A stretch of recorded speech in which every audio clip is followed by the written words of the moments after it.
Mesdames et messieurs, bonsoir. C'est un secteur stratégique de tout développement, la formation des hommes.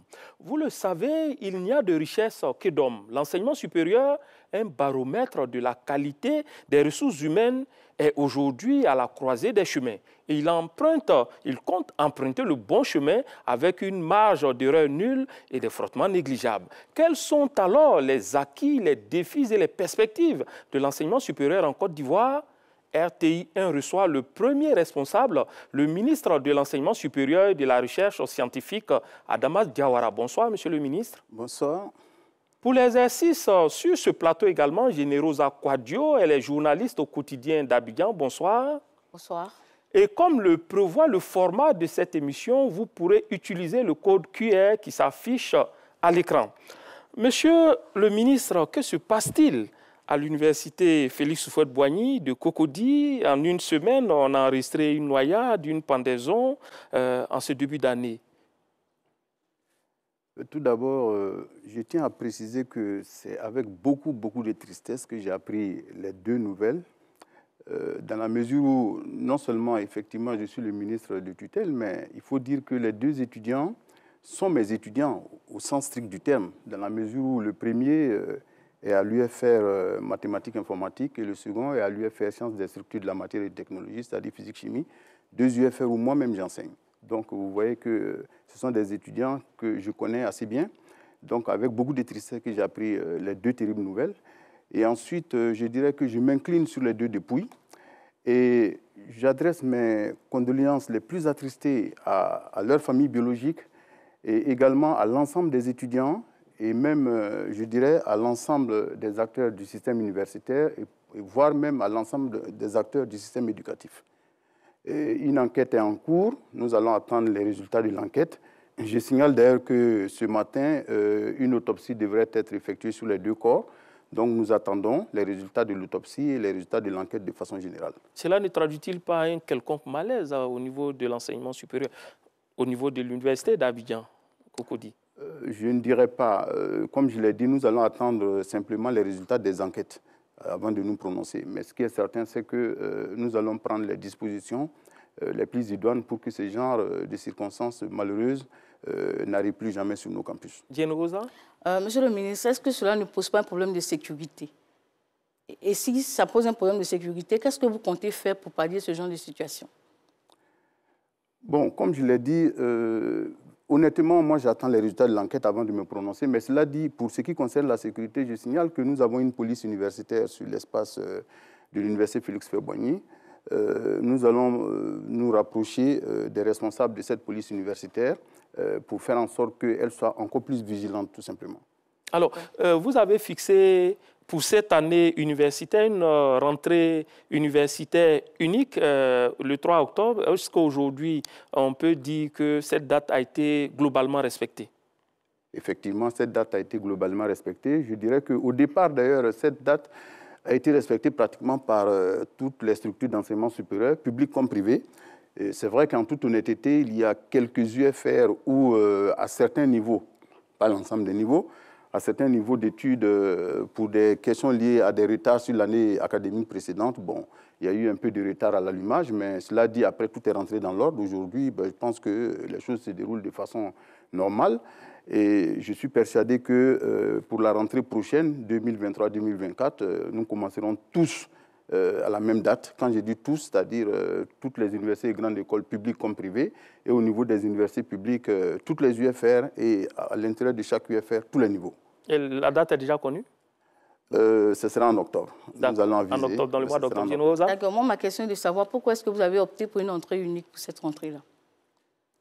Disons que c'est plus formel qu'autre chose. Vous savez, il faudrait... Bon, on ne va pas réveiller les vieux démons, mais vous savez, depuis un certain nombre d'années, pour ne pas dire de décennies, nos universités publiques sont à la croisée des chemins, en ce sens que nous avons des années académiques qui se chevauchent, ce qui fait que les rentrées ne se font pas aux mêmes dates d'une université à l'autre, et même parfois pire, à l'intérieur d'une même université, d'une UFR à l'autre, les rentrées ne se faisaient pas aux mêmes dates. Donc, depuis mon arrivée à la tête du ministère, je me suis évertué, avec l'aide évidemment de tous les acteurs du système de l'enseignement supérieur, je me suis donc évertué à faire en sorte que nous retombions sur nos pieds Il y va de la crédibilité de nos systèmes d'enseignement supérieur, de la crédibilité de nos universités publiques, et il y va aussi de l'application stricte du système licence-master-doctorat, parce que ce système académique, je vous signale, est caractérisé notamment par la mobilité des apprenants et des enseignants, chercheurs et chercheurs. D'accord. Est-ce que c'est une des marques que vous voulez imprimer à l'université, cette rentrée unique?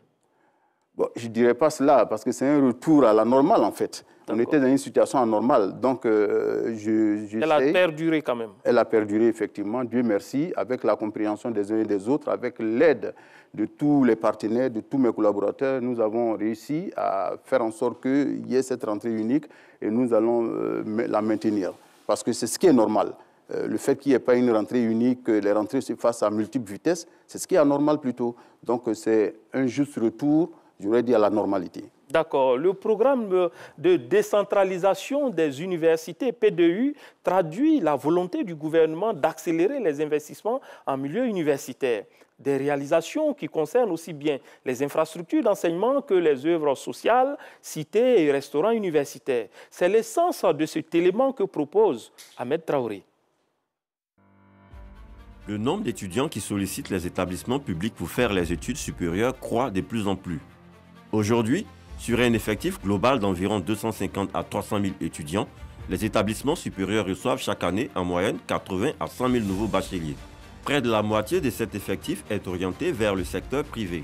Les étudiants qui caressaient le rêve d'être des administrateurs de demain expriment leur amertume.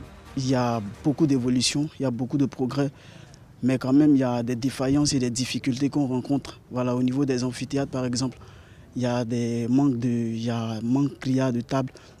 Voilà, il y a l'effectif des étudiants est pléthorique dans les amphis et le contenu pédagogique, bon, dans l'ensemble c'est bon, mais il faut dire aussi que les étudiants ont une part de responsabilité parce que là nous sommes dans un système qui demande à l'étudiant de fournir beaucoup d'efforts au niveau des recherches, mais on constate que cela n'est pas le cas et donc je pense qu'il y a beaucoup de réformes à faire en fait dans ce domaine. Au niveau de FIP, un étudiant ou bien un élève qui est déjà titulaire d'un bac et à qui on ne veut pas donner une autorisation de s'inscrire à l'université. Pourtant, il aspire s'inscrire et devenir étudiant. Bon, je pense que ce n'est pas aussi normal. Ce n'est pas normal parce que l'université de Cocody est une université publique. Celui qui se sent capable, après des années de bac, qui se sent capable, s'il remplit les conditions, pourquoi ne pas venir faire l'université? C'est un défi pour le gouvernement d'accueillir toute cette jeunesse pour la formation post-universitaire en vue de participer en tant qu'acteur économique à l'émergence que vise la Côte d'Ivoire. D'où la création du PDU, Programme de décentralisation des universités. Une initiative du gouvernement mise en place en 2014 pour accélérer le développement des investissements en milieu universitaire. De 2015 jusqu'à 2025, notre mandat consiste à développer les universités de Mans, qui est déjà ouverte, pour laquelle on entame une deuxième phase. L'université de San Pedro, qui est ouverte, pour laquelle on entame l'achèvement de la tranche 1. L'université de Bondoukou, dont les travaux ont commencé, qui était prévu ouvrir en septembre de cette année, mais pour des questions de logistique, de toute la commande internationale liée à la Covid et à la guerre en Ukraine, la rentrée va être certainement reportée. Mais nous avons également obtenu le financement de l'université d'Odjéné, pour laquelle les appels d'offres sont en cours et des travaux préparatoires sont bien engagés par le gouvernement. Et la dernière université, c'est la plus grande, c'est la ville universitaire d'Adiaké, pour laquelle également le financement est acquis.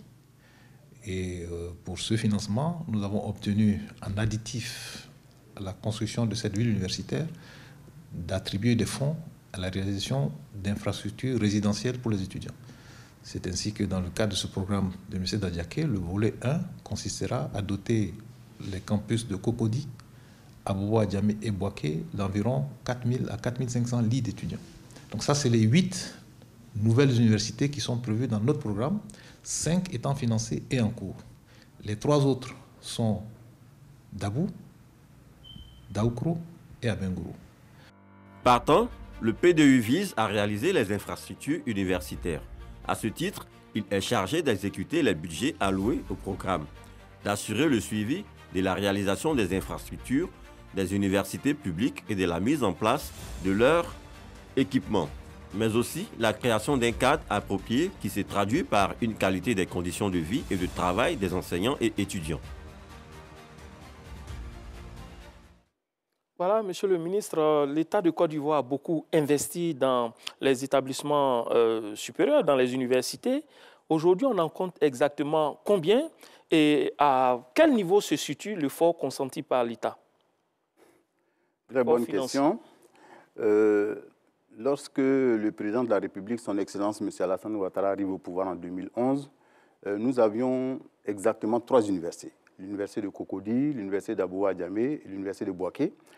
Et avec, pour Abouba Djamé et Bouaké, 2 appendices, on va dire ça comme ça, les unités régionales d'enseignement supérieur de Korogo et de Daloa.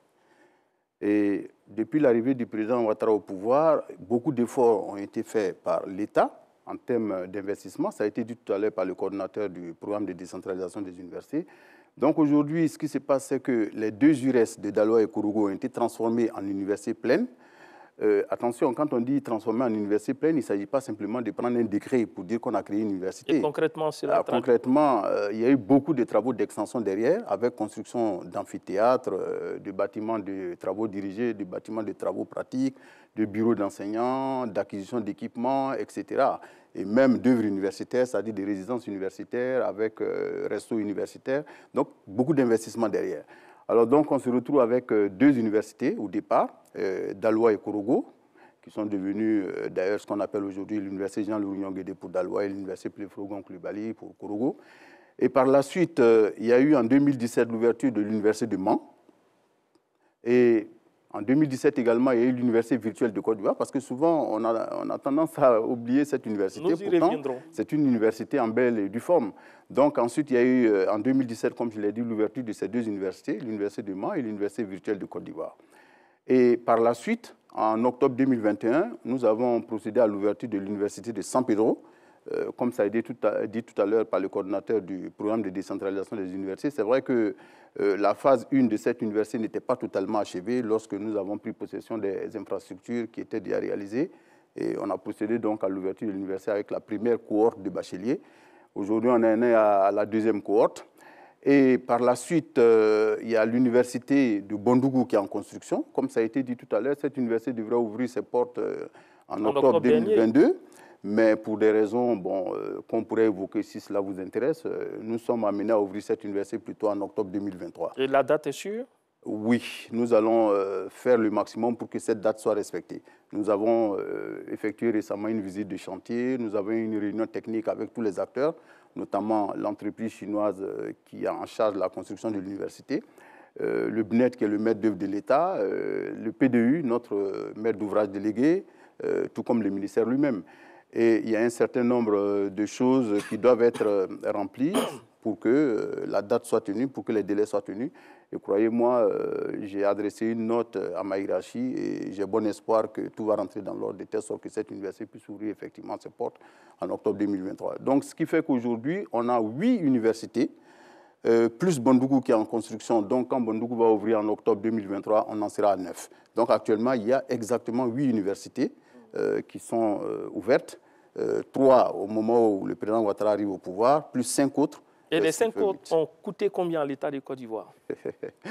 Bon, ça peut être parfois la question qui fâche parce que vous savez, quand on n'a pas une idée précise de ce que peut coûter un bâtiment, quand on donne les chiffres souvent, ça peut donner le tournis. Je signale que les nouvelles universités sont conçues pour être réalisées en 4 phases.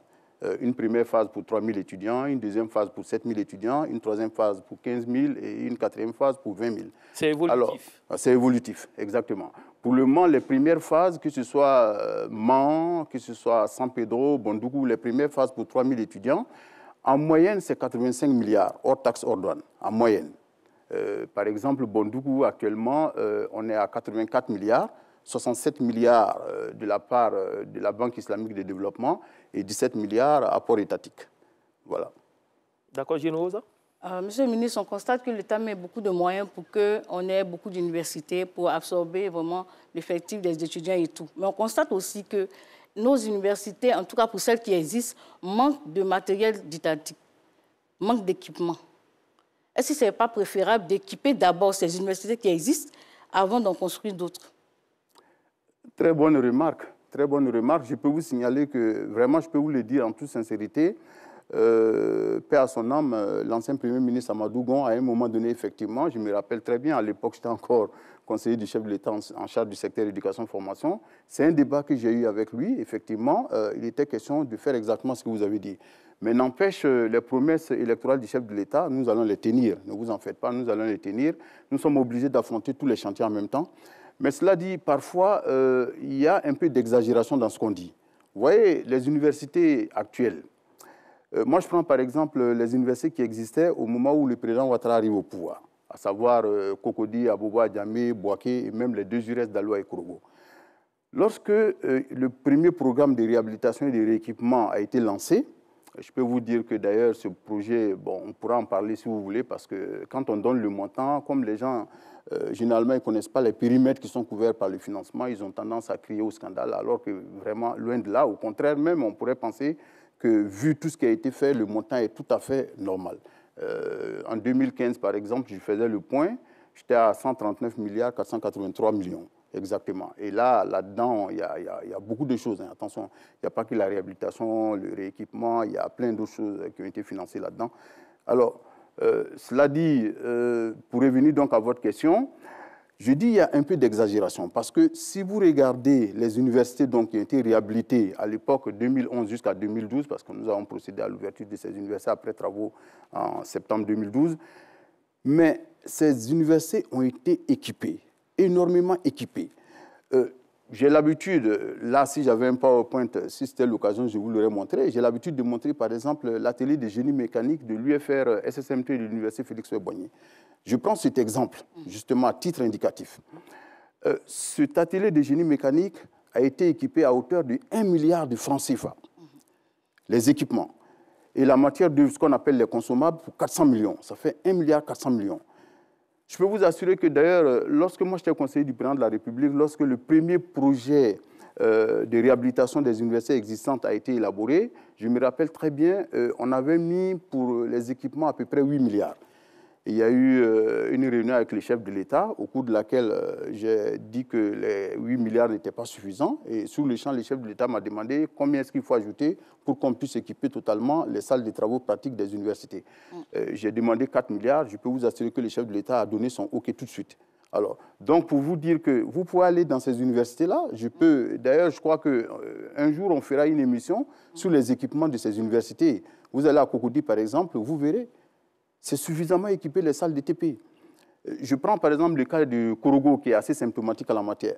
Korogo a reçu tellement d'équipements lors de cette phase de réhabilitation et de rééquipement qu'il y a certains équipements qu'ils ont dû laisser au magasin.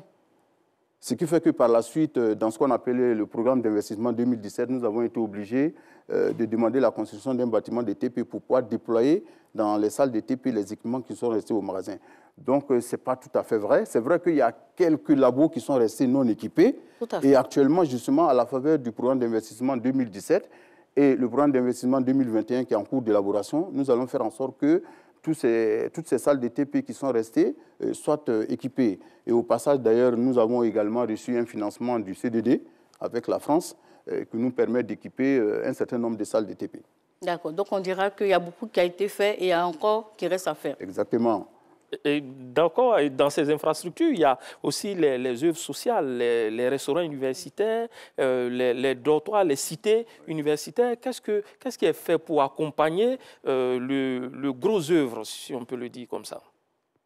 Bon, au niveau d'abord des cités universitaires, lorsque il y a eu le premier programme de réhabilitation et de rééquipement des universités existantes à l'époque, les cités universitaires d'Abidjan ont été réhabilités. Mais c'est vrai que lors de la première phase du programme, nous avons réhabilité uniquement les cités de Cocody, les cités du campus, Mermoz 1 et 2, Château d'Eau, c'est-à-dire Cité Rouge, Saint-Jean, Riviera 2. Et à la faveur du programme d'investissement 2017 qui est actuellement en cours, nous avons commencé à réhabiliter toutes les autres cités périphériques d'Abidjan. Abobo 1, 2, Williamsville, 220 logements, Port-Boué 1, 2, 3, Vridi. D'ailleurs, il y a une partie de ces cités qui ont ouvert leurs portes. Après la première phase, évidemment, toutes les cités de Cocody ont ouvert leurs portes. Et à la faveur donc, du programme d'investissement 2017 qui est en cours de réalisation, il y a les cités de 220 logements, de Williamsville, de Vridi, de Port-Bouilly 1 et 2 qui ont ouvert leurs portes. Actuellement, ce qui reste à réhabiliter, c'est Abobo 1 et 2. Abobo 1, d'ailleurs, est presque fini. D'ici peu, je pense que nous allons ouvrir. Il reste quelques problèmes d'assainissement à régler, sinon la réhabilitation elle-même est achevée. Abobo 2 n'est pas loin d'être achevé. Il reste Port-Bouilly 3. Même Port-Bouilly 3, la partie réhabilitation stricte est pratiquement finie. Il reste un nouveau bâtiment R+2 qui est en construction. Celui-là va prendre un peu plus de temps. Mais cela dit donc, vous voyez au niveau d'Abidjan, beaucoup de forfaits. Ensuite, au niveau de l'intérieur, les cités de Daloa, Kourou Daloa si vous voulez, Kourou Boaké, Campus 1 et 2 ont été réhabilités et ouverts. Bon, et dans la foulée également, il y a eu de nouvelles cités qui ont été réalisées, notamment à Korogo. Nous avons une cité de à peu près 1200 lits qui a été ouverte. Et actuellement, d'ailleurs, il y a de nouvelles cités également qui sont en construction. Une nouvelle cité à Korogo, sur le site de l'ancien aéroport, qui va faire 2400 lits, et une cité sur le site de l'université Jean-Lourignon-Guédé, qui va faire 1200 lits. Alors, et comme l'a dit aussi le coordonnateur du PDU, le programme de décentralisation des universités tout à l'heure, on a sur un financement de la Deutsche Bank, on a un financement qui va nous permettre d'ouvrir une cité de 500 lits sur le campus de Cocody, de 2000 lits sur le campus d'Abo-Adjamé et de 2000 lits sur le campus de Boaké. D'accord. Alors, vous le dites, mais quelle est la capacité réelle d'accueil de ces cités? En termes de, pour pouvoir mieux apprécier quel est le taux donc, de logement des étudiants logés. Aujourd'hui, on a un taux de 1 lit pour 17 étudiants. 1 lit pour 17 étudiants. En gros, il y a eu beaucoup d'améliorations, et ne vous en faites pas. Avec l'ouverture de toutes les cités que je viens de citer, le taux de couverture va s'améliorer de façon substantielle. En tout cas, pour le moment, on a 1 lit pour 17 étudiants, en gros. D'ailleurs, dans la foulée aussi, il faut que je parle des restaurants universitaires, parce que la réhabilitation des cités universitaires va de pair avec celle des restaurants universitaires. Tout à fait. Donc, vous prenez par exemple le campus de Cocody, le resto de Cocody a été réhabilité, le resto de Mermoz a été réhabilité, et actuellement, le resto d'Abo-Adjamé est en réhabilitation, le resto d'Abobo, pardon, est en réhabilitation, le resto de Port-Bouilly est également en réhabilitation, et parallèlement à ces réhabilitations, il y a eu ouverture de nouveaux restaurants universitaires, notamment à Korogo, ainsi qu'à Daloa. Et il y a deux nouveaux restaurants qui ont ouvert leurs portes, l'un à Abobo-Adjamé, qui fait à peu près 10 000 plats par jour. De la même façon, il y a un nouveau resto à Cocody qui fait aussi 10 000 plats par jour. Et également un nouveau resto à Daloa qui fait 600 places assises. Et les deux nouvelles universités, effectivement, par exemple, si je prends Mans, il y a un resto. San Pedro également, il y a un resto. San Pedro, c'est un resto d'ailleurs de 1500 places. De la même façon, sur Bondoukou, on est en train de faire un resto. Le resto sera de 1500 places aussi. M. Nogoza? Vous avez parlé tout à l'heure d'un partenariat qui va vous permettre d'équiper les dortoirs. Est-ce qu'on peut savoir à quand l'effectivité de ce partenariat? Ou jusqu'à quand est-ce que la donne va changer? Parce que vous avez dit 1 lit pour 17 étudiants. Bon, je l'ai dit tout à l'heure, hein, les cités à Bobo 1 et 2, Port-Bouilly 3, seront ouverts d'ici peu, parce que là, les travaux sont pratiquement achevés. Hein. Par exemple, à Bobo, c'est 3 jours, 4 jours. Oh non, mais je pense que d'ici 1-2 mois au maximum, je pense que ce sera bon. Parce que, par exemple, à Bobo 1, c'est fini, les travaux sont finis. On a simplement un problème de remontée de gaz qui fait que j'ai demandé à l'entreprise, à l'opérateur, de régler ce problème avant qu'on y loge des étudiants. Parce que ce n'est pas gai de loger des étudiants et après, il y a des problèmes de remontée de gaz.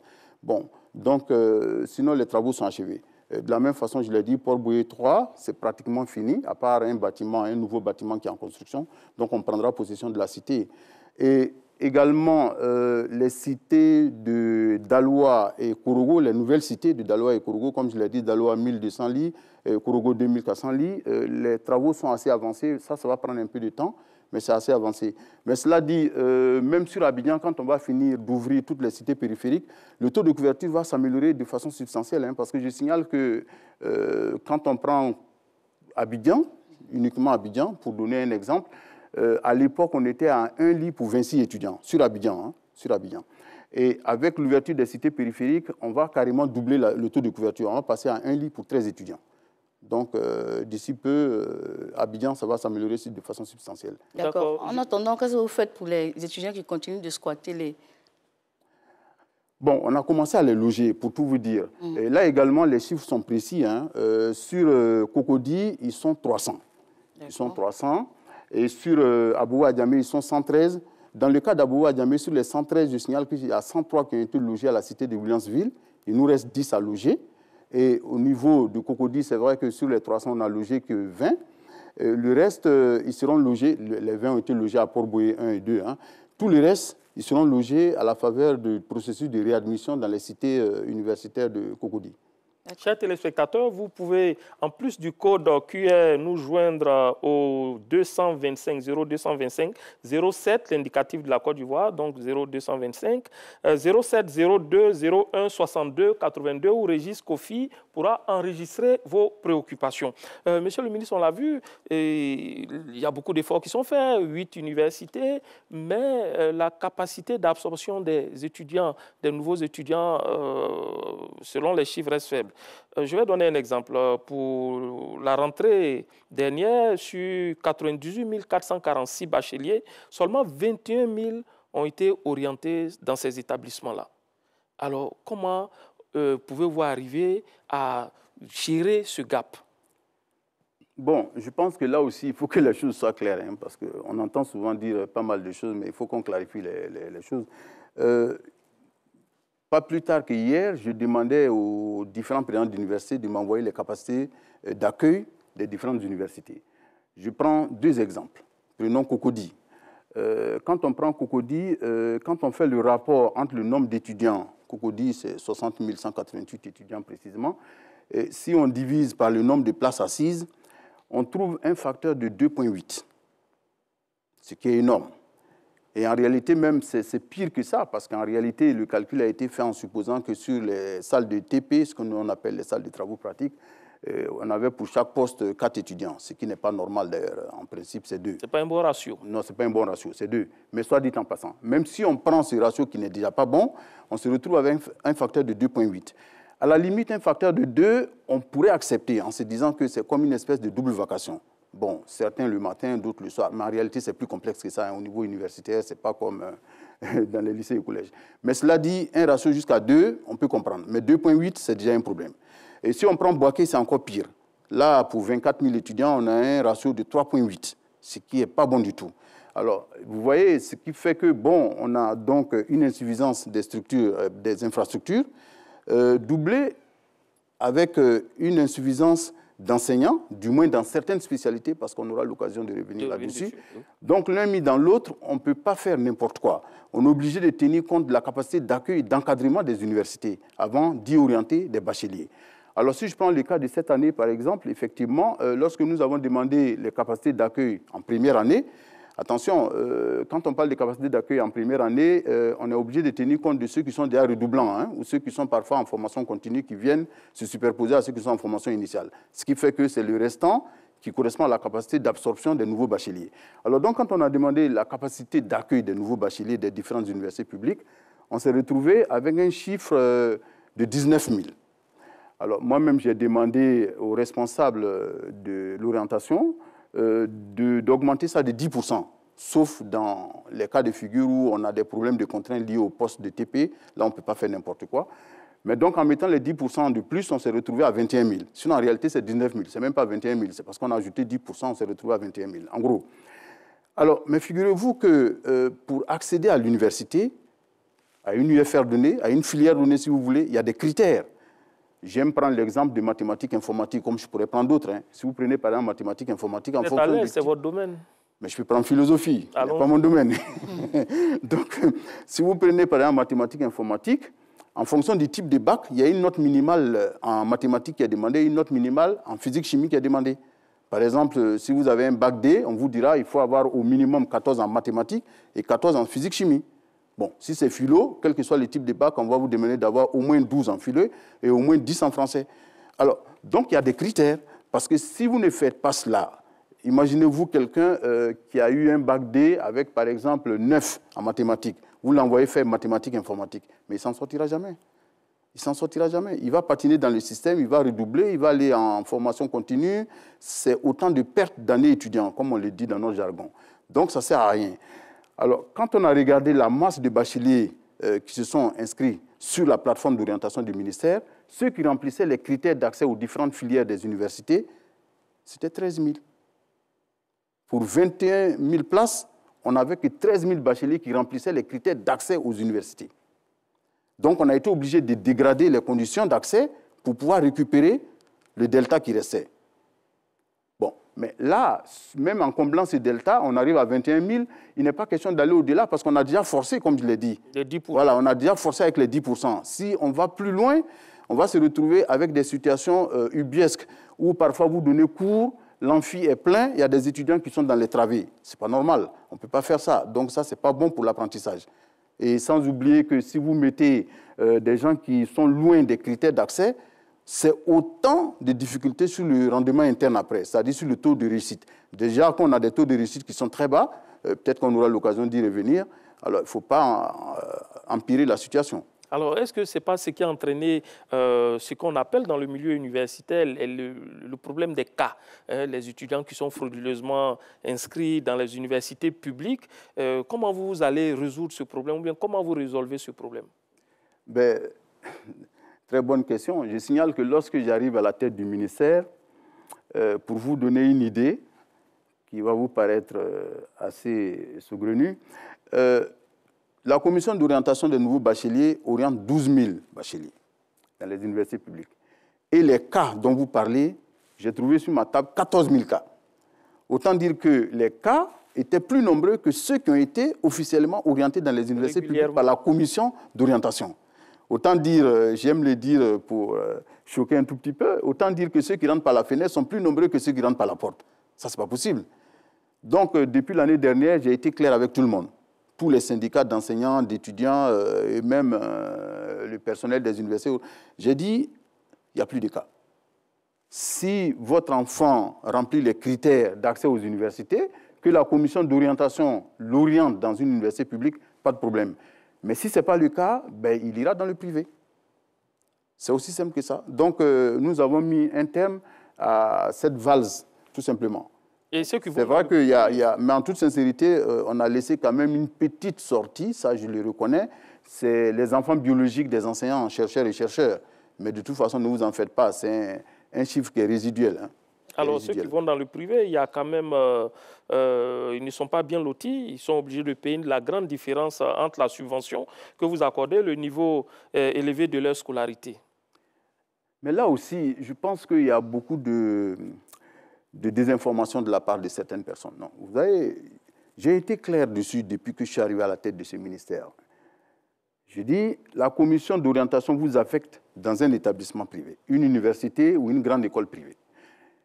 Il faut que les choses soient claires. Si vous êtes, prenons le cas des grandes écoles privées d'abord, si vous êtes affecté dans une filière tertiaire, l'État paye 300 000 francs par an pour l'étudiant. Si c'est une filière industrielle, c'est 450 000 francs par an par étudiant. Si c'est optique, lunetterie, là, c'est 1 500 000. C'est vrai que là, le chiffre est résiduel. Hein. Le nombre d'étudiants qu'on envoie dans cette filière, il est assez résiduel. Mais cela dit, si c'est une université privée, c'est considéré comme des filières industrielles. Disons que nous avons simplement harmonisé en disant, bon, dans ce cas, c'est 450 000 francs par étudiant par an. Alors, les étudiants sont avertis. Si vous partez dans un établissement privé, l'État paye un montant qui est connu, que je viens de donner. La différence par rapport aux frais d'inscription qui sont imposés par l'établissement, ce delta-là, c'est l'étudiant qui le paye.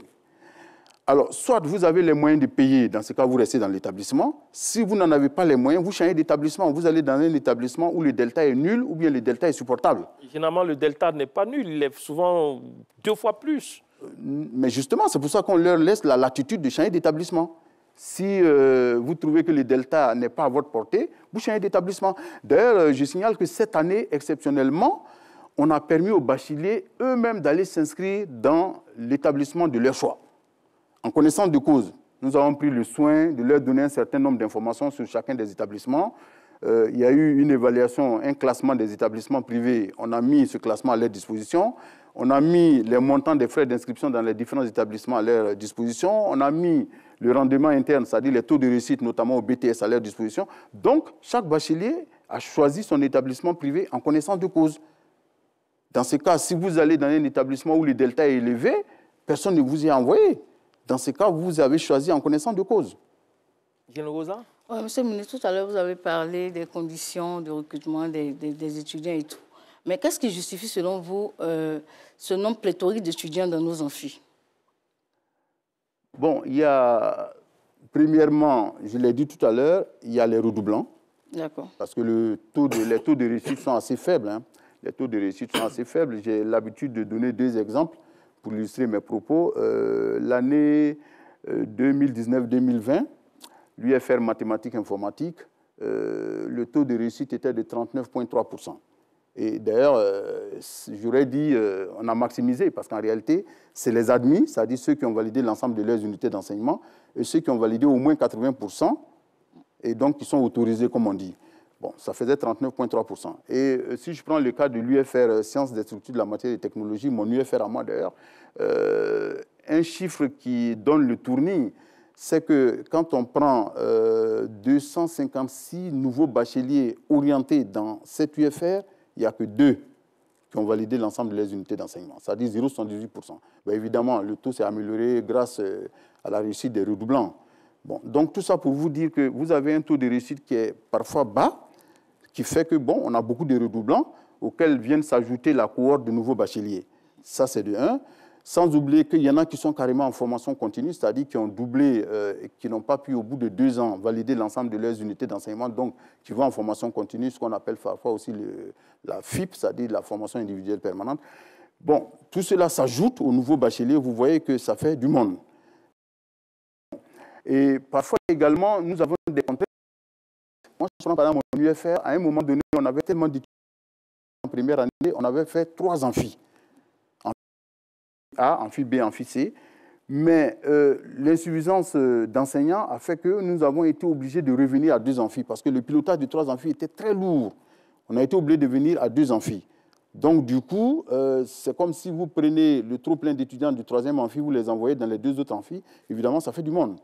Voilà. Sans oublier qu'avant mon arrivée, comme je l'ai dit tout à l'heure, les cas étaient tels que, bon, si en plus de ceux qui sont orientés de façon officielle, vous ajoutez tous ceux qui viennent comme cas, qui viennent encore augmenter le nombre d'apprenants, mais évidemment, ça donne un nombre pléthorique.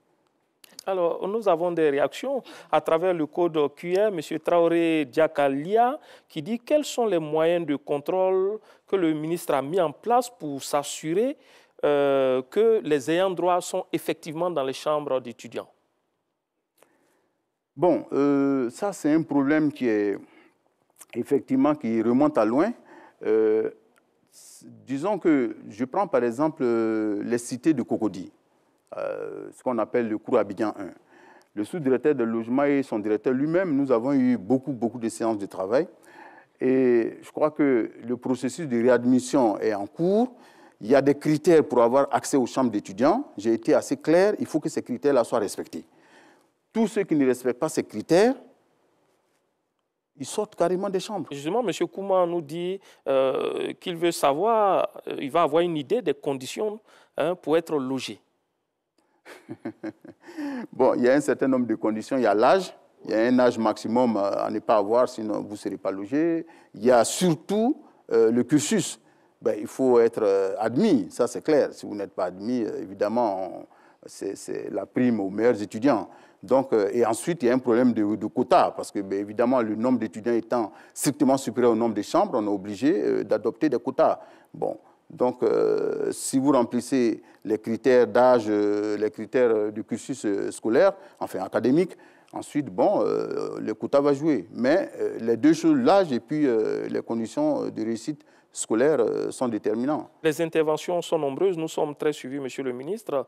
Et M. Fabrice Abois dit que nous avons beaucoup d'universités qui sont en cours d'ouverture. Quelles sont les filières qui sont prévues d'être enseignées, surtout que vous spécialisez les différentes universités? Ben, ça dépend des universités. Je signale d'ailleurs que dans la nouvelle loi sur l'enseignement supérieur, la recherche et l'innovation, nous avons tenu à clarifier les choses. Il y a ce qu'on appelle les universités complètes. dans lesquels on a pratiquement toutes les filières. C'est notamment Félix Houphouët-Boigny, c'est Alassane Ouattara et c'est Pléfo-Gon Coulibaly. Ensuite, le reste, ce sont des universités thématiques. Les thématiques qui sont développées dans une université donnée est fonction des potentialités socio-économiques de la région d'implantation, tout simplement. C'est pour ça que vous verrez que l'université de Mans, par exemple, l'orientation, ce sont les mines. Vous verrez que l'université de Daloa, l'orientation, c'est l'agroforesterie. Vous verrez que San Pedro, l'orientation, ce sont les sciences de la mer. Bondougou, l'orientation, c'est surtout architecture et urbanisme. Alors vous répondez à M. Coulibaly Moussa comme ça. Donc, en fait, les filières dépendent des universités. Et comme je l'ai dit, pour des universités thématiques, les filières dépendent de la thématique qui est développée et la thématique elle-même est liée aux potentialités socio-économiques de la région. Alors, vous voyez, si je prends par exemple San Pedro. San Pedro, vous avez une UFR agriculture, ressources halieutiques et agro-industrie. Vous avez une UFR transport et logistique. Vous avez une UFR hôtellerie, tourisme et hôtellerie. Vous avez une UFR sciences médicales qui n'est pas encore ouverte, c'est vrai. Et vous avez deux écoles, une école de construction navale et une école de BTP. Bon, on peut prendre le cas de Bondougou, par exemple. C'est pareil, Bondougou, vous avez architecture et urbanisme, vous avez développement durable, vous avez lettres et arts, vous avez sciences humaines et sociales, vous avez sciences médicales. Bon, ça dépend donc des universités. Les thématiques dépendent des universités. Au dîner qui va ouvrir bientôt, vous avez par exemple économie et gestion, vous avez sciences et technologies, vous avez sciences biologiques, vous avez sciences vétérinaires, ainsi de suite. Donc, tout dépend de l'université dont on parle. D'accord. Bon, moi, j'ai une question pour vous, Monsieur le ministre. Il nous est revenu que vous avez voulu supprimer dans les universités comme Bouaké, Korogo, les filières comme la philosophie, la sociologie. Quelle en est la raison? Non, je crois que ça a été mal interprété. Non, il faut qu'on soit clair. J'ai dit tout à l'heure, il y a les universités complètes, notamment donc Félix Houphouët-Boigny, Alassane Ouattara et Pléfo-Gon Coulibaly. Dans ces universités-là, toutes les UFR vont se développer. Et même là, attention, même là, pour chacune de ces universités, il y a une orientation globale, une orientation, j'aurais dit, dominante. Par exemple, sur Cocody, l'orientation dominante, ce seront les sciences. Voilà. Et sur Bouaké, l'orientation dominante, ce seront l'économie et le droit. Et sur Korogo, l'orientation dominante, ce sera l'agro-pastoral. Donc, ces universités... Des filières leaders. Voilà, exactement. C'est-à-dire que là, on a toutes les filières, mais il y a des filières leaders, pour vous emprunter le mot. Par contre, sur les autres universités régionales, ce sont des universités thématiques. Moi, je prends par exemple Daloa, c'est agroforesterie. D'accord. Donc, tout ce qui doit être développé à Daloa doit tourner autour de l'agroforesterie. Ça peut être l'agroforesterie dans le sens strict du terme ou des filières qui sont annexes. Pas de problème.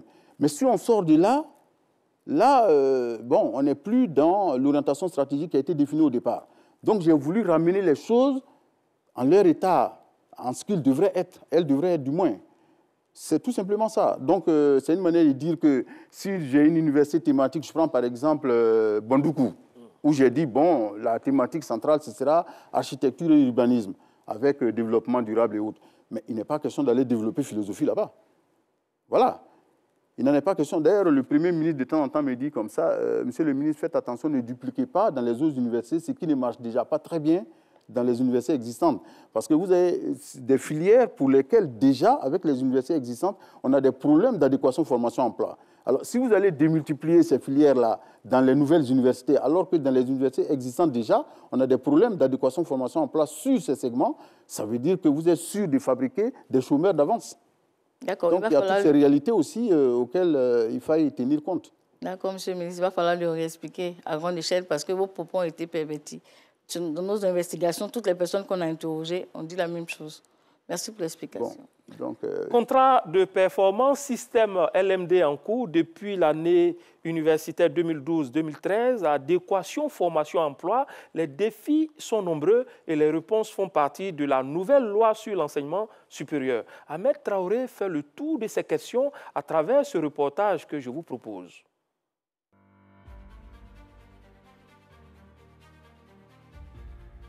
Gabrielle Rosalie Bayomok est d'origine camerounaise et s'est inscrite cette année à l'université Félix Houphouët-Boigny de Cocody en anglais.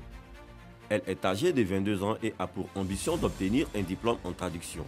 Cette jeune étudiante s'est dit heureuse des possibilités que lui offre l'État de Côte d'Ivoire pour poursuivre ses études. Toutefois, Elle nous fait cas des difficultés qu'elle surmonte pour atteindre ses objectifs. Tout se passe bien. Bon, vu que moi je suis étrangère, je suis camerounaise, je trouve que les Ivoiriens sont bien ici en cité. Ils m'ont bien accueilli. Les conditions sont bien, juste la pompe qui dérange, l'eau qui coule, les robinets dérangent. Il n'y a pas la lumière sur le palier. Le fait qu'on coupe aussi la lumière. Parfois on peut couper la lumière, ça vient à 23 h, charger le téléphone et tout. C'est ça le problème qu'on a ici. À l'instar de Gabriel, d'autres étudiants voient d'un bon œil la réhabilitation des résidences universitaires. C'est une très belle idée, d'autant plus que pendant longtemps, nous sommes restés dans des cités dégradées. Il y a eu trop de laisser-aller dans ces cités-là. Les cités sont délaissées. Si le ministre a entrepris ou bien s'est penché sur nos différentes universités, je pense que c'est une très belle idée. Nous-mêmes, nous habitons dans les cités. Bon, on n'a pas encore tout à fait vu les différentes réhabilitations dont on parle à la télé. Nous sommes dans les cités. Il y a plusieurs preuves que les réhabilitations n'ont pas encore débuté, puisque les bâtiments sont dégradés toujours. Il y a des bâtiments, même quand tu rentres, tu vois toujours des inondations. C'est quotidien ici. Pour faire face à ces problèmes récurrents en milieu estudiantin, l'État de Côte d'Ivoire porte un projet de loi relatif à l'enseignement supérieur, à la recherche scientifique et à l'innovation. Les choses évoluent. Les universités doivent avoir une certaine facilité, une certaine autonomie pour s'organiser et suivre, donc satisfaire les défis nouveaux. D'où la nouvelle loi sur l'enseignement supérieur qui pourrait leur accorder un tas soit peu d'autonomie et surtout leur permettre, face aux défis nouveaux, d'améliorer ce qu'on appelle l'insertion professionnelle et d'améliorer donc l'adéquation formation-emploi des jeunes diplômés. Il y a aussi le système LMD. C'est vrai que nous avons basculé depuis la rentrée académique 2012-2013 dans le système LMD, licence, master, doctorat. Mais il était bon qu'après 9 ans, nous puissions faire l'état des lieux et voir si nous devons prendre une nouvelle orientation ou dynamiser ce que nous avons commencé.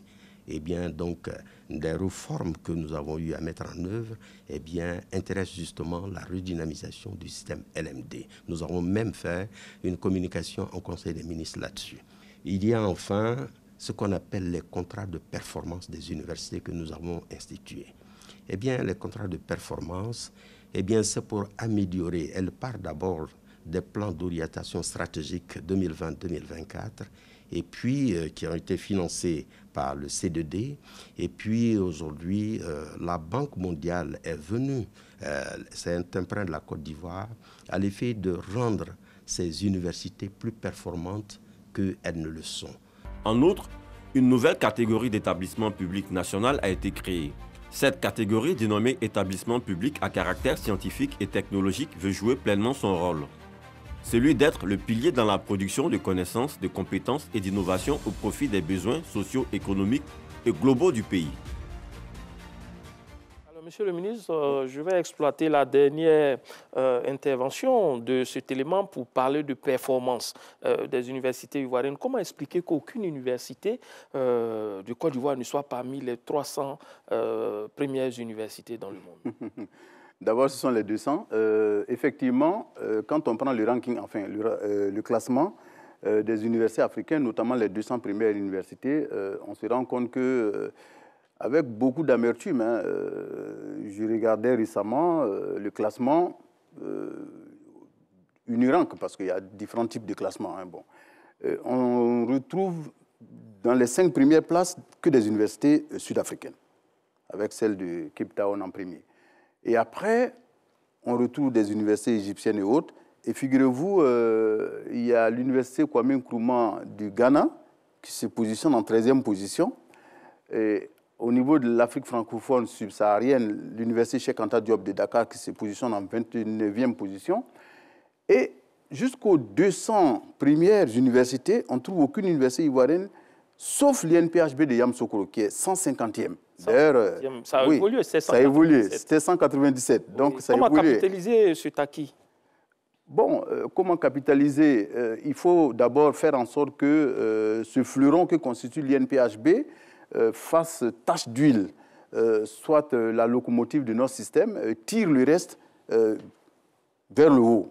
Vers le haut, vous savez, il y a ne serait-ce que les partenariats que les autres structures d'enseignement supérieur peuvent tisser avec l'INP. Bon, il y a beaucoup d'autres stratégies, mais je prends que cet exemple.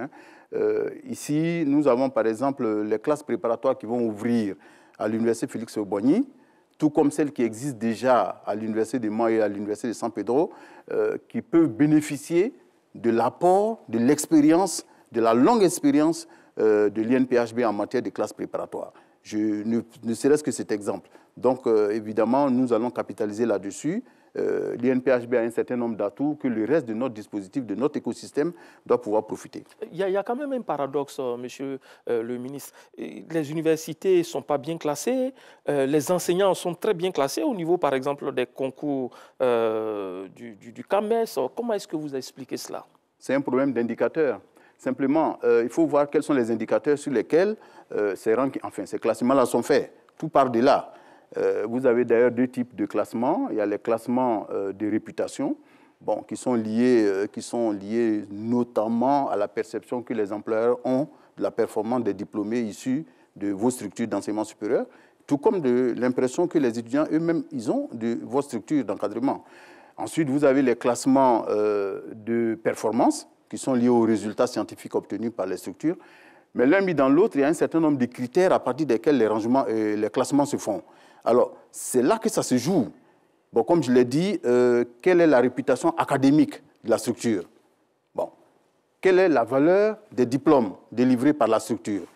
Quel est le ratio enseignant-étudiant de la structure? Quel est le ratio étudiants internationaux sur le reste des étudiants ou des professeurs internationaux sur le reste? Bon, à ce niveau, d'ailleurs, je vais vous donner une explication par rapport à Cheikh Anta Diop. J'étais avec le ministre sénégalais de l'enseignement supérieur récemment. Il m'expliquait que oui, au niveau du Sénégal, quand ils ouvrent par exemple le concours de recrutement des enseignants d'université, c'est ouvert en international. Donc, les étrangers peuvent postuler. Résultat des courses, ils ont une cohorte assez importante d'enseignants venus de l'étranger qui viennent tirer leur système vers le haut. Et cela vous inspire? Exactement, ça m'inspire. Parce que je vous signale que récemment, quand nous avons recruté tout récemment, 651, on a recruté exactement en 2022, 651 assistants chefs de clinique et attachés de recherche, il n'y a aucun étranger dedans. Les étrangers, en général, ils postulent sur les contrats. On a eu 15 contrats, plus 4, ça fait 19. Sur les 19, il n'y a aucun étranger. Alors que le Sénégal, par exemple, ouvre. Même le Gabon ouvre en international.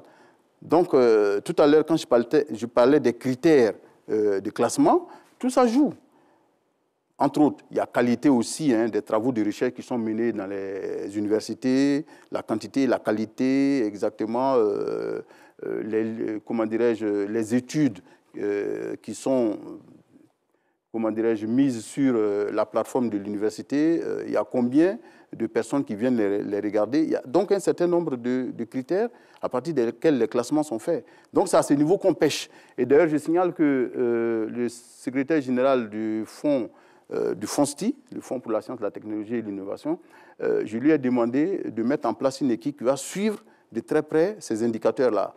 Je pense que c'est une expérience que nous avons vécue, par exemple, avec le MCC américain, qui a porté ses fruits. Nous allons faire la même chose. Nous allons devoir suivre ces indicateurs-là pour faire en sorte que nos universités puissent petit à petit rentrer vraiment dans les rangs pour être mieux classées. Parce que moi, je vous assure que quand je regarde les 200 premières universités africaines et que je vois qu'il n'y a aucune université ivoirienne qui n'est dedans, et notre fleuron, l'INPHB, est 150e, alors que dans ces classements, vous trouvez des universités ghanéennes, vous trouvez Cheikh Anta Diop de Dakar, vous trouvez l'université de Lomé, vous trouvez l'université Kizerbo de Ouaga. Bon, ça fait mal au cœur. En entendant d'ouvrir ces concours à l'international, il faut dire que cette émission est déjà ouverte à l'international. Les gens nous suivent aussi bien en Côte d'Ivoire qu'à l'extérieur. Et déjà, au niveau de Régis Kofi, au 07 02 01 62 82, il y a des réactions, Régis Kofi. Bonsoir à tous. Monsieur le ministre, une question qui nous vient tout d'abord d'Abengourou. Sur quels critères l'État se base pour construire les universités dans les villes? Monsieur Ien nous appelle de la ville de Korogo. Selon lui, il est difficile de faire des équivalences en ce moment. Dans son cas, cela fait 2 ans qu'à l'université de Cocody, les autorités lui font comprendre que ce volet n'est pas encore ouvert. Une autre difficulté exprimée, celle de M. Zanakone, qui nous appelle de Cocody. Selon lui, l'accès à la filière médecine, la Croix et la Bannière, c'est tout comme une secte. On parle de parrainage, selon ses mots. Il souhaiterait donc être éclairé sur le sujet. Et puis, M. Kamaté nous a joint de la commune d'Abobo. Pour lui, les critères d'octroi de logement sur les universités ne sont pas respectés. La part belle est faite aux membres des organisations étudiantines, notamment la FESI. Voilà, c'est tout pour ce premier lot de questions. 3 interventions que nous avons reçues du téléphone. Les critères pour la construction des universités. Occupation géospatiale, politique, économique, c'est quoi? Non, on a une carte universitaire conçue tout simplement. Il y a une carte universitaire qui est élaborée à partir de laquelle nous définissons les sites de construction. Mais je signale qu'évidemment, il faut tenir compte de la concentration des lycées, des structures d'enseignement technique et de formation professionnelle, d'où partent nos bacheliers. Donc, il y a tous ces critères qui jouent. Croyez-moi, il y a quand même de l'objectivité dans ce qui est fait, parce que bon, on tient compte d'un certain nombre de paramètres, comme je l'ai dit, notamment la concentration du bachelier. Bon, cela dit, sur la médecine, oui, c'est vrai. Est-ce qu'il faut être parrainé, comme le dit M. Zana? Non, je crois que je ne crois pas du tout. Non, non, je crois que parfois aussi, il faut savoir raison garder. Non, non, ce n'est pas du tout le cas. Je signale simplement qu'effectivement, quand j'arrive à la tête du ministère, l'EPSS, c'est-à-dire l'École préparatoire aux sciences de la santé, accueillait un nombre pléthorique de bacheliers. Un nombre si pléthorique que, compte tenu du nombre de postes au niveau de la licence 2 dans les UFR des sciences de la santé, c'est-à-dire médecine, odontostomatologie et pharmacie, on se retrouvait avec un taux d'échec qui était très élevé. Alors, donc, j'ai demandé à ce qu'on n'ait pas des taux d'échec aussi élevés et que petit à petit, on descende vers un taux d'échec qui est raisonnable. Alors, donc, du coup, le nombre de bacheliers orientés à l'EPSS, à l'École préparatoire aux sciences de la santé, ce nombre-là a décru, de telle sorte qu'on ait un taux de réussite qui soit quand même assez élevé, à mon goût. Alors, je signale simplement que j'ai eu un certain nombre de réunions avec les doyens des UFR des sciences de la santé de Cocody et de Boaké. Le gros problème que nous avons, c'est qu'en licence 2, parce que quand ils sont en première année à l'école préparatoire des sciences de la santé, c'est licence 1. Bon, une fois qu'ils sont admis au concours, ils vont en licence 2, soit en médecine, soit en odonto, soit en pharmacie. Mais il se trouve qu'au niveau de la licence 2, pour l'ensemble de ces UFR, les 3 d'Abidjan et l'unique médecine de Boaké, ce qui fait 4 UFR des sciences de la santé, elle ne pouvait prendre qu'environ 480 étudiants. Bon, évidemment, si en L2, en licence 2, vous ne pouvez prendre que 480, il est évident que plus vous en mettez en L1, plus le taux d'échec est élevé. Donc, il faut faire en sorte que, je donne une idée comme ça, si vous avez 480, si vous mettez 1000, donc vous avez un taux d'échec qui tend déjà vers, qui dépasse 50%. Si vous en mettez plus, évidemment, ça explose. Alors, donc, on a d'abord diminué le nombre d'apprenants, enfin de bacheliers qu'on affectait à l'EPSS, pour essayer de ramener le taux d'échec à des proportions plus acceptables. Et puis, compte tenu du déficit en médecins, avec l'ouverture des centres de santé en quantité et en qualité, Dieu merci, j'ai eu une réunion avec les responsables des UFR des centres de la santé. J'ai demandé qu'un effort particulier soit fait, de telle sorte qu'en licence 2, on puisse avoir un peu plus d'étudiants. Malgré tous les efforts, compte tenu des contraintes qu'on a sur les postes de travaux pratiques, les doyens m'ont dit qu'ils ne peuvent prendre que 600. Donc, on y va pour 600. D'ailleurs, à partir de la rentrée prochaine, on va supprimer l'EPSS, tout simplement. On va supprimer l'EPSS et en ce moment, les bacheliers seront orientés d'office dans les filières des sciences de la santé. Mais avec, cette fois-ci, le glissement de 480 étudiants admis en licence 2 à 600. Mais on va plus loin. Actuellement, nous sommes en train d'élaborer un décret qui va ouvrir la formation des médecins aux universités privées. Mais attention, avec beaucoup de balises, parce que là, il s'agit de travailler sur l'homme. Donc, on ne peut pas faire n'importe quoi. Ah oui, donc il y aura beaucoup de balises, il faudra avoir les infrastructures qu'il faut, les équipements qu'il faut, un corps enseignant compétent et avoir un hôpital ou une clinique de haut vol où les étudiants pourront aller faire les stages. Ils ne pourront pas aller dans les CHU? Je suis allé même plus loin. Je leur ai dit, vous formez vos étudiants, en tout cas dans un premier temps, pour que je sois sûr de la qualité, vous formez vos étudiants chez vous, mais les examens de fin de semestre, ils viennent les passer avec les étudiants des universités publiques. Voilà, ils sont jugés sur de la qualité de la formation. Exactement, ils sont évalués sur la même base. Donc, tout ça pour vous dire que je pense que d'ici peu, le problème de médecine sera derrière nous. Monsieur Ienkia Korogo dit qu'il y a des problèmes d'équivalence au niveau de l'université de Cocody. Est-ce que vous en avez eu vent? Bon, je l'apprends sur le plateau, mais ne vous en faites pas. Dès demain, je vais appeler le président de l'université pour qu'il me dise qu'est-ce qui se passe, parce que normalement, il n'y a pas de raison qu'il y ait des problèmes particuliers pour cela. Hein. Il s'agit de regarder le contenu de la formation qui a été suivie par l'apprenant qui arrive, et puis on regarde si ça correspond aux unités d'enseignement de la filière et du niveau auquel il aspire. Et puis bon, si c'est bon, on fait l'équivalent. Si ce n'est pas bon, monsieur, soit vous faites des UE complémentaires, et puis, mais il n'y a pas de raison qu'on traîne à faire cela. Encore que nous avons une commission de reconnaissance et d'équivalence au niveau de la direction de l'enseignement supérieur qui se charge de ces choses-là. Mais bon, de toute façon, tout à l'heure, hors antenne, je vais prendre le contact de l'étudiant en question et puis bon, on va voir qu'est-ce qui se passe. D'accord. Monsieur Konaté, qui est à Bobo, a parlé de faire la part belle dans l'octroi des chambres à la FESI. Ça peut être existé avant. Ça peut être existé avant. Vous savez, dans le processus de dialogue social permanent que j'adopte depuis mon arrivée à la tête du ministère, on fait quelques facilités à nos partenaires sociaux, mais ça ne veut pas dire que c'est la porte ouverte à l'anarchie. Non, pas du tout. D'ailleurs, pas plus tard que hier, j'ai tenu à ce qu'on vienne me faire un exposé sur le processus de réadmission pour être sûr que ceux qui sont dans les chambres de cité méritent vraiment d'y être, remplissent les critères pour y être. Donc, on ne fait pas de part belle à qui que ce soit. C'est des choses, c'est des pratiques qui ont existé. Ça, je ne le nie pas. Mais aujourd'hui, nous sommes en train d'y mettre de l'ordre.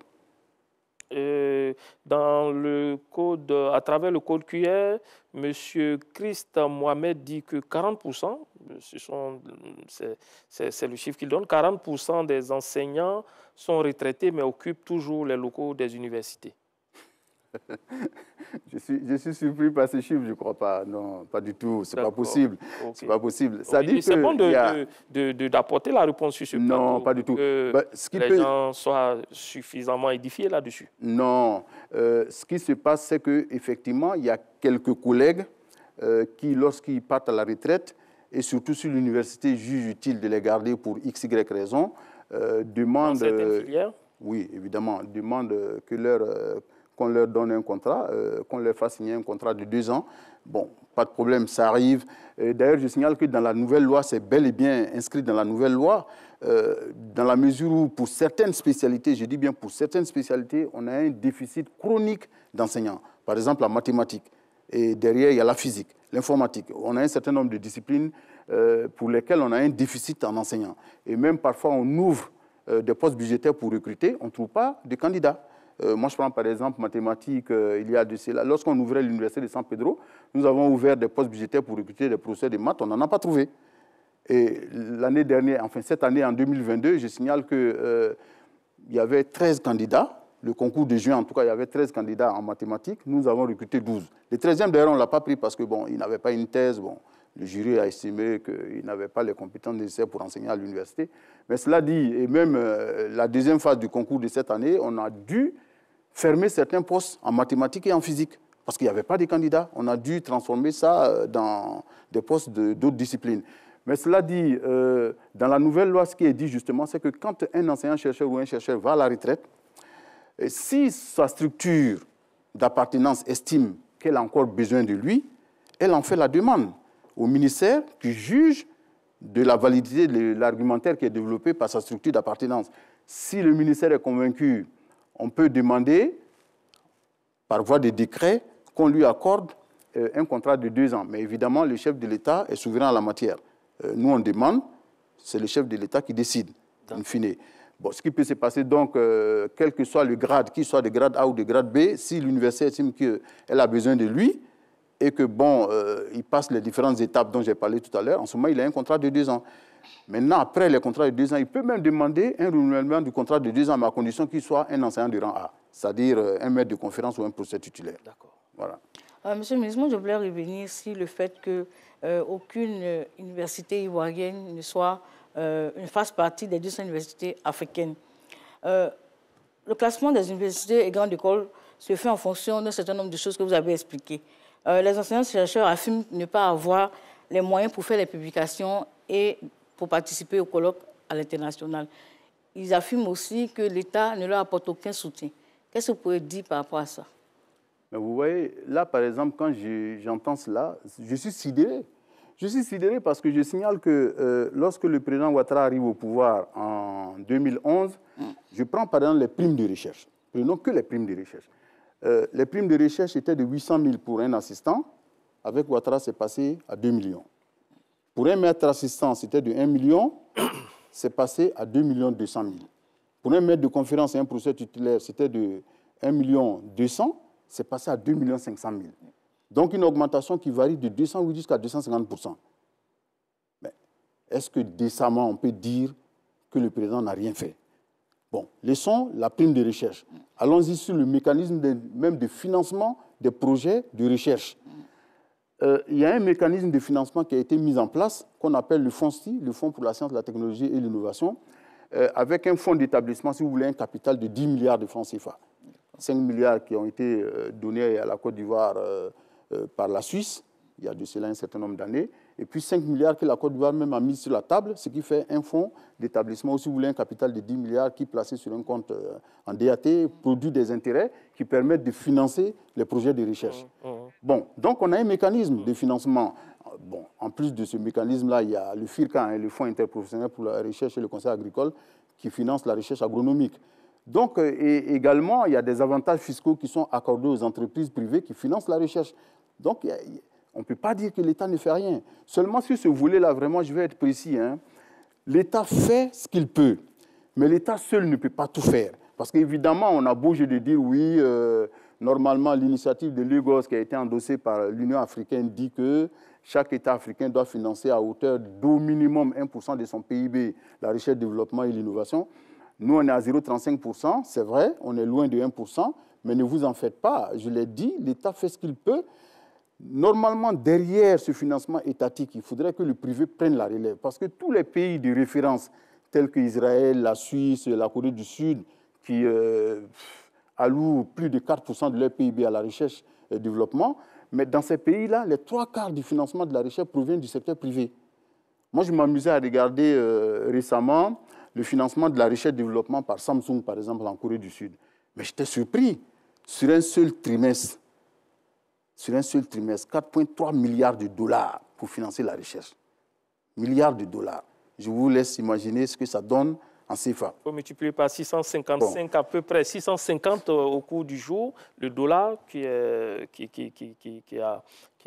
enregistre un pic. Je voudrais vous ramener à la formation toujours. Par le passé, on entendait parler de bacheliers sans emploi.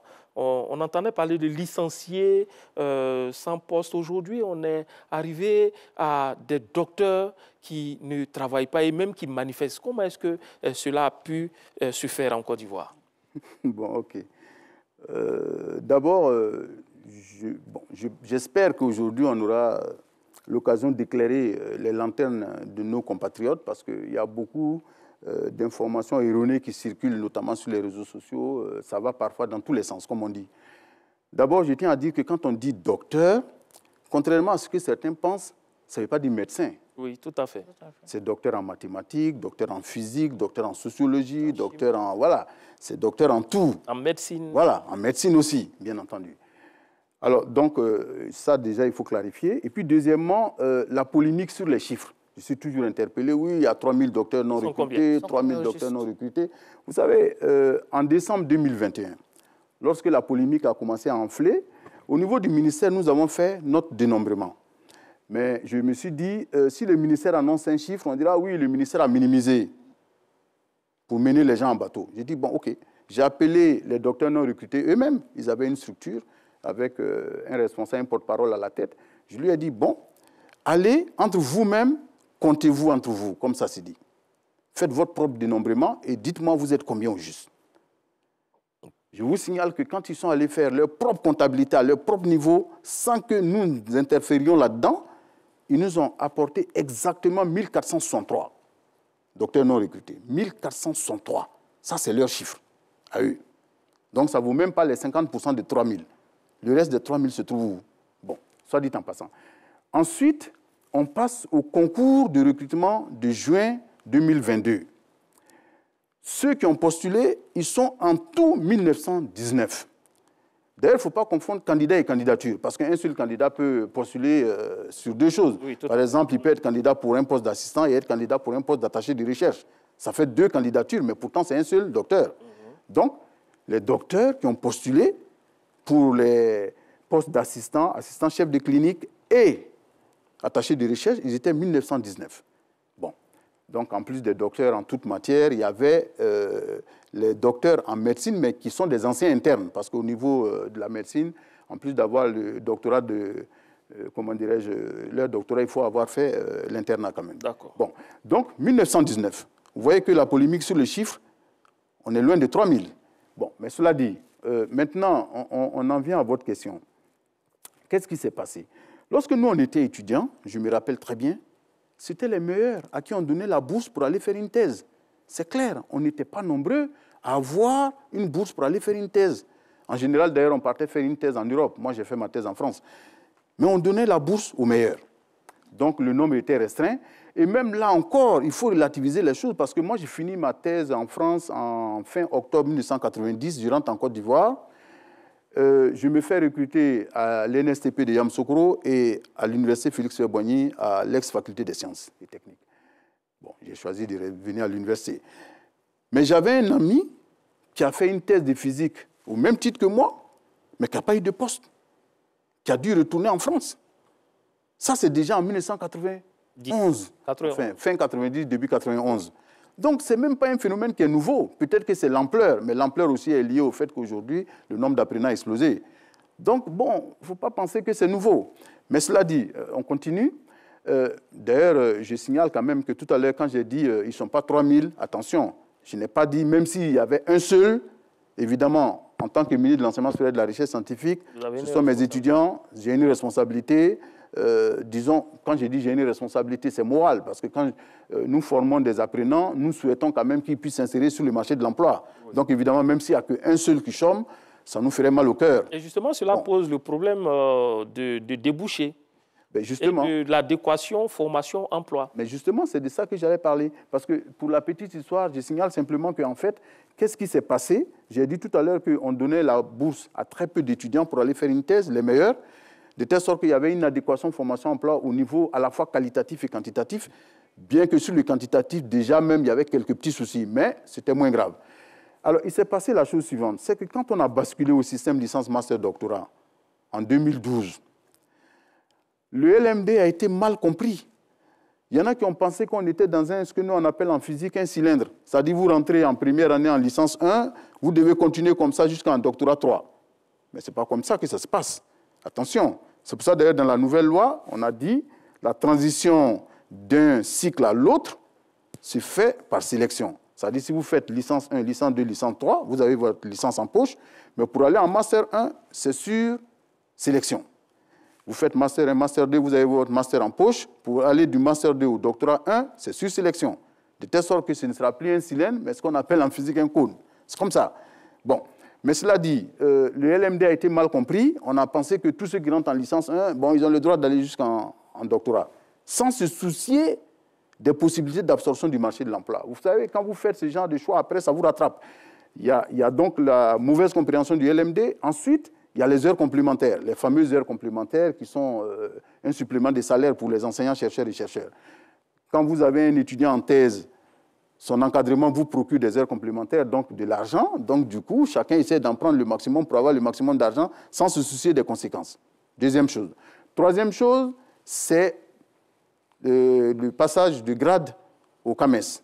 Si vous êtes, par exemple, maître de conférence, vous voulez passer professeur titulaire, on va vous demander d'encadrer un certain nombre de thèses. Donc évidemment, c'est la course au thésard pour pouvoir aller au CAMES. Donc l'un mis dans l'autre, on s'est retrouvé dans une situation qui a dérapé. Qui a tellement dérapé qu'aujourd'hui, je suis dans une situation où, dernièrement, j'ai demandé à mon directeur général de l'enseignement supérieur de faire le point pour qu'on ait le nombre exact de doctorants dans nos universités. Je vous assure, on a 14 120 doctorants. Mais ça n'a pas de sens.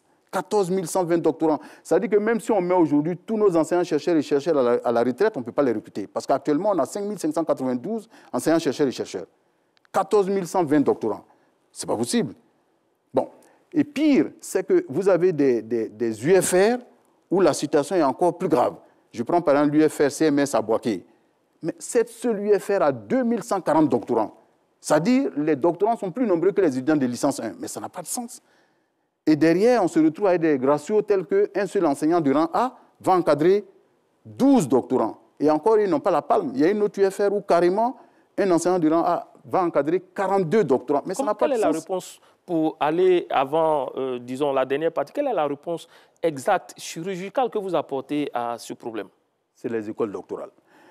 On attend que la nouvelle loi sur l'enseignement supérieur, la recherche et l'innovation a été adoptée en plénière à l'Assemblée nationale, va passer au Sénat. Et après, quand elle sera promulguée, derrière, au niveau des décrets d'application, il y a un décret portant création des écoles doctorales. Et en ce moment, on va créer des écoles doctorales. Et ces écoles doctorales-là ne vont prendre que les meilleurs étudiants titulaires du Master 2 ou d'un diplôme équivalent. Et en ce moment-là, pour chaque école doctorale, chaque année, on va définir un nombre de doctorants qui doivent y entrer, compte tenu des possibilités. On fait des projections, hein, on planifie, compte tenu des possibilités d'absorption du marché de l'emploi, puisque là, manifestement, on a comme l'impression que quand on a un doctorat, dans l'entendement de certains en tout cas, on ne peut être qu'enseignant, chercheur ou chercheur, alors qu'il y a beaucoup d'autres possibilités. Chaque jour, chaque fois que je les rencontre, je leur fais étalage de toutes ces possibilités qu'ils ont. Mais bref, nous serons obligés donc de tenir compte de cette situation et faire en sorte qu'au niveau des écoles doctorales, le nombre entrant soit régulé. Donc on va réguler les flux entrants dans notre dispositif, tout simplement. D'accord. Quelles sont les réalités au niveau des conditions d'études? Une question qui résume les différentes préoccupations des étudiants et c'est eux qui expriment au mieux leurs vœux à travers le micro de Ahmed Traoré. Vous verrez, logement, bourse, formation adaptée aux besoins du marché de l'emploi, système LMD, tout passe à la critique des apprenants. Se rendre à l'école, ce n'est pas facile. Les sons encore pour rentrer, ce n'est pas facile. On n'arrive pas à l'heure à la maison, on arrive tard. Quand tu arrives, tu es fatigué, tu ne peux pas étudier, tu dois revenir le lendemain, c'est un peu compliqué. Donc là, au moins, ce que l'État essaie de voir. Il y a pas mal d'attentes, hein. Nous avons assez. Dieu merci, le gouvernement a commencé à construire des amphithéâtres pour les étudiants, mais c'est insuffisant. Il faut penser à construire d'autres cités dortoirs pour les étudiants. Il faut améliorer, surtout au niveau des programmes, il faut améliorer les coûts, il faut adapter le système à la réalité actuelle parce que parlant du projet de développement, il y a des aspects que le développement recherche. Du coup, il faut enseigner ces aspects-là aux étudiants afin que le marché de l'emploi soit à leur côté. Également, il faut dire que depuis que le système LMD existe, ça s'accompagne avec des systèmes tels que l'informatique. Or, à l'université, vous pouvez sillonner les amphithéâtres, vous pouvez sillonner les départements. Il n'y a pas de salle informatique. J'attends que le gouvernement réhabilite les cités pour qu'on puisse habiter parce que nous sommes loin. Vu la distance parcourue, la fatigue, ça nous empêche de bien étudier parce qu'on arrive tard. On attend que l'État vraiment nous mette dans des conditions favorables. Côté logement déjà en cité, il faudrait que les étudiants soient bien logés. Et puis aussi, on attend que nos bourses soient payées régulièrement parce que dans le retard des bourses, il y a beaucoup d'étudiants vraiment qui se découragent vu que les études déjà en elles-mêmes sont compliquées. Donc nous attendons que vraiment il y ait une régulation des bourses et puis des chambres. Alors voilà, les réactions sont nombreuses sur le code QR. M. Dibo, Alpha Tuo, Désir, Marc, Ibrahim, Yves, Jérôme, Diakité Aboubakar. Et tout comme au téléphone, ce sont des préoccupations qui sont plus ou moins prises en compte. Et puis, on a deux préoccupations au niveau du téléphone avec Régis Kofi. Pour la deuxième vague, nous avons justement, Adama Koné, deux préoccupations. À commencer par celle de M. Sila Lincoln, qui nous appelle de Grand Bassam. Il voudrait savoir pourquoi il n'y a que 500 avocats en Côte d'Ivoire. Et il nous fait comprendre qu'il est impossible de postuler justement au concours d'avocats, du moins pour l'instant. Madame nous a joint Dabobo. Elle est membre d'un collectif de parents, de jeunes bacheliers. Ils sont 42 au total. Ils avaient été accusés de fraude au baccalauréat. Après vérification, ils ont été acquittés à la DECO. Donc, ils ont reçu à leur examen. Ils sont reçus à leur examen. Le problème est que les orientations sont terminées, la page est fermée. Les parents se sont plusieurs fois rendus au ministère de l'Enseignement supérieur et de la Recherche scientifique, mais il n'y a pas de suite. On leur a fait comprendre que le directeur de l'informatique du ministère n'était pas présent. Mais à chaque fois, c'est le même discours. Alors, sur le sujet, les parents restent confus, Adama Koné. Kofi, il pose la question de savoir pourquoi il n'y a que 500 avocats. Cela pose le problème de l'insertion ou bien de l'insertion des formés, des personnes qui sortent de l'université. Et je crois que Générose a justement une question là-dessus sur les doctorants pour que le ministre puisse apporter sa réponse immédiate. Monsieur le ministre, concernant les docteurs non recrutés, vous êtes un professeur de rang magistral. Est-ce que vous doutez de la qualité de leur doctorat? Bon, je pense que je commence par la question qui a été posée tout à l'heure. À propos des élèves qui ont eu leur bac après une certaine péripétie. Non, mais ce dossier m'a été remis il y a de cela peut-être 2 ou 3 jours. Je l'ai effectivement remis au directeur des systèmes d'information et j'ai été clair avec lui. À partir du moment où ils ont été réhabilités et que le ministère de l'Éducation nationale nous dit qu'effectivement ils ont eu leur bac, il n'y a pas de problème, ils seront orientés. Voilà, je crois qu'en regardant la liste, je me suis rendu compte qu'il y a une demoiselle même qui a la mention assez bien dans le lot et j'ai été clair, celle-là, il faut l'envoyer tout de suite dans une université publique. Donc le problème, il est en voie de résolution. En principe, je pense que... donner du sourire à Mme Kouassi. Je pense que ça doit être réglé déjà. Bon, s'agissant de la question sur les docteurs, bon, vous savez, je ne peux pas, en tant qu'enseignant, dire que oui, on a des docteurs qui ne sont pas de niveau. Bon. Mais seulement, il faudrait qu'on soit clair. Hein. Quand un jury, d'abord un professeur encadreur, a encadré un thésard jusqu'à ce qu'il aille soutenir, et qu'un jury a statué sur le dossier, a estimé que bon, l'impétrant est digne d'avoir le doctorat, ben, ce n'est pas moi, en tant que ministre de l'Enseignement supérieur et de la Recherche scientifique, et même en tant qu'enseignant tout simplement, qui pourrait m'asseoir ici pour dire que ce docteur n'a pas le niveau, il ne mérite pas d'avoir le doctorat, parce que le jury, quand même, il est souverain. Mais cela dit, faisons attention. Au niveau de l'enseignement supérieur, je suis désolé, mais nous recrutons les meilleurs. On veut les meilleurs pour nos universités. Donc, du coup, on organise un concours de recrutement pour prendre les meilleurs. Et d'ailleurs, vous verrez que depuis mon arrivée, nous avons changé les règles du jeu. Ce qui fait qu'aujourd'hui, les docteurs, au niveau du concours, sont évalués sur 2 segments. Le premier segment, c'est sur, j'aurais dit, l'aspect recherche. On regarde leurs travaux de thèse, ils font un exposé dessus, on leur pose des questions, on regarde les articles qu'ils ont publiés, le nombre d'articles, la qualité des articles, leur rang dans la publication de l'article, les cours de spécialité qu'ils pourraient donner, etc. Donc ça, c'est vraiment, ils proposent un projet de recherche, etc. Donc, ils sont jugés sur l'aspect recherche. Mais en même temps, ils sont jugés sur l'aspect enseignement, parce que n'oubliez pas que quand on les recrute, ils sont enseignants-chercheurs. Ils ne sont pas chercheurs, ils sont enseignants-chercheurs. Ils feront de la recherche, mais ils feront aussi de l'enseignement. Ce qui fait qu'on s'est dit, bon, pour ce qui concerne les cours de spécialité qui sont en corrélation directe avec ce qu'ils ont fait en thèse, il n'y a pas de problème. Parce que, bon, il a fait une thèse sur un sujet donné, si on lui dit de donner un cours là-dessus, ce serait le diable qui ne puisse pas le faire. Par contre, là où nous, on a besoin le plus d'eux, là où on a le maximum d'étudiants, là où on génère le plus d'heures complémentaires, donc le plus de problèmes pour nos universités publiques, c'est en licence 1 et 2. Donc, il faut qu'ils puissent venir donner ne serait-ce que des TD en licence 1 et en licence 2 sur les unités fondamentales, les unités de connaissances fondamentales de sa discipline. Donc, ce qui fait qu'ils sont interrogés sur ces unités d'enseignement de connaissances fondamentales de licence 1 et licence 2 dans leur discipline. Alors, tout ça pour qu'on puisse retenir que les meilleurs pour nos universités. Alors, partant de là, je laisse chacun apprécier. Moi, je ne fais pas de jugement de valeur, je donne du factuel. Concours de juin 2022, 1778 candidats pour le poste d'assistant. Parce qu'attention, il y a assistant chef de clinique, il y a attaché de recherche. Assistant, 1778 candidats. Sur les 1778 candidats, il y a 48% qui ont la moyenne pondérée finale sur les 2 segments dont j'ai parlé tout à l'heure. Et ceux qui ont la moyenne dans les 3 évaluations, écrits entretien thématique et moyenne pondérée, ils sont 203. 203, c'est-à-dire 11,4%.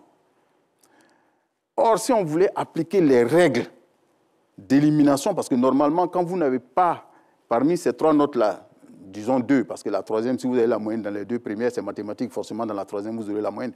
Mais si vous n'avez pas la moyenne dans l'une ou l'autre des 2 premières notes, vous êtes éliminé. Ça veut dire que si on appliquait ce critère, on n'aurait recruté que 203. Alors qu'on avait 660 postes. Enfin, 660 moins 50, parce qu'on avait mis 50 de côté à cause de l'université de Bondoukou. Bon, vous voyez, donc, je ne dirais pas qu'ils n'ont pas le niveau, mais le problème, c'est qu'au niveau des universités, nous voulons sélectionner les meilleurs. Je vous ai dit tout à l'heure que l'université Cheikh Anta Diop de Dakar, qui est classée 29e, donc la première université d'Afrique francophone subsaharienne, mais à Cheikh Anta Diop, quand on recrute les enseignants, on ouvre en international. Ce n'est pas uniquement les Sénégalais qui sont recrutés, on ouvre en international. Même le Gabon a commencé à suivre leurs traces. Bon, nous, on ne l'a pas fait, mais quand même, il faut qu'on prenne les meilleurs. Surtout que nous avons pour objectif d'intégrer quand même le top 200 dans un premier temps des universités africaines et pourquoi pas plus tard le top 100. D'accord.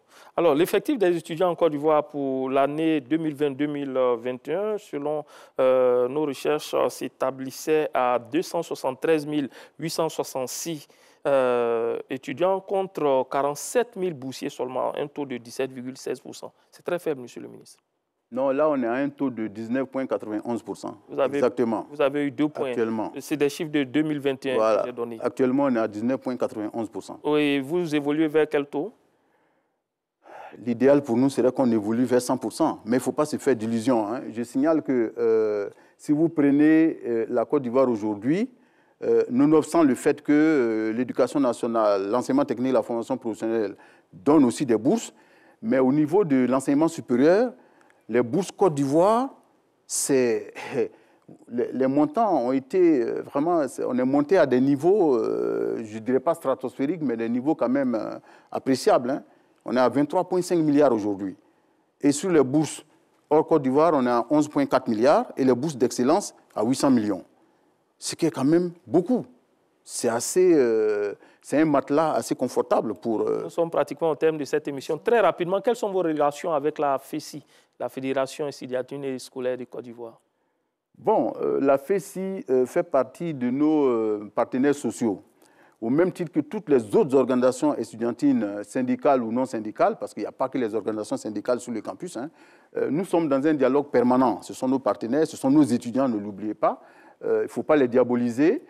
Moi, je suis dans un dialogue permanent avec eux et croyez-moi, lorsque je suis avec les responsables de la FESI, je tiens toujours un langage de vérité avec eux.